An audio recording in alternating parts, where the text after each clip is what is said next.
অনুষ্ঠান, যেটা শুরুর একটা অনুষ্ঠান করি আমাদের ম্যাডাম সুদেশনামী সাহায্যে আমরা এই স্কুলের এইটা পেয়েছি। ওনাকে একটু ধন্যবাদ জানাই এবং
একটা বটতলা আছে, তার নাম হচ্ছে ছবি আমি সেটা হচ্ছে থিয়েটারেরও বটতলা, সেটার বয়স আরো বেশি। আমরা ইতিহাসে পড়েছি তো গুহা চিত্র পাই আমরা, গুহা মানবরা ছবি আঁকতো, গুহা মানবরা কতদিন আগে ছবি আঁকতো। থিয়েটারে সব কিছু লাগে। কি কি লাগে? ছবি আঁকা লাগে। তোরা সাজিস তো বাড়িতে পড়াটা দিয়ে নাগা করিস, তোরা কে চেহারা লাগবে নাকি? এই সব মাথা ঘুরাচ্ছে মাপে না। ব্যাপারটা হচ্ছে থিয়েটারে হাসির কিছু নেই, সবাই সুন্দর হতে চায়। থিয়েটারের মূল কথাই হচ্ছে আমরা যেটা বলবো সেটা সুন্দরভাবে বলবো, সুন্দরভাবে বলবো। তার জন্য একটা সৌন্দর্যের কথা।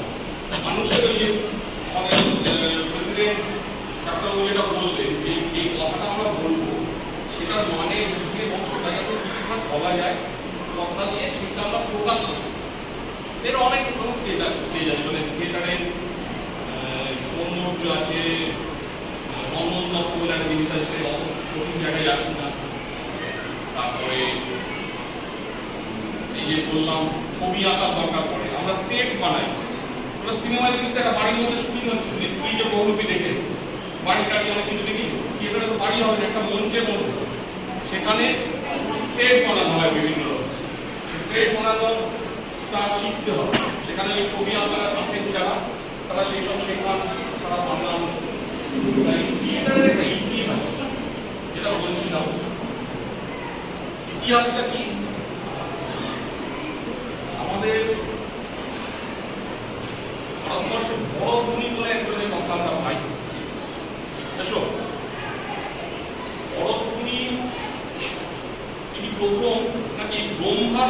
শুনে কি হবে থিয়েটারে সবকিছু লিখেছেন। তিনি কি লিখেছিলেন যে একটা থিয়েটার করতে গেলে একটা স্টেজ লাগে, একটা মঞ্চ।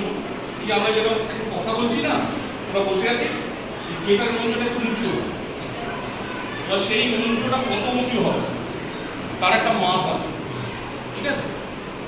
তার এই ঘরটা কত বড় তার একটা মাপ আছে। সেই ঘরটা 3 কোণা হবে না 4 কোণা হবে না 6 কোণা হবে, এরকম একটা মাপ আছে।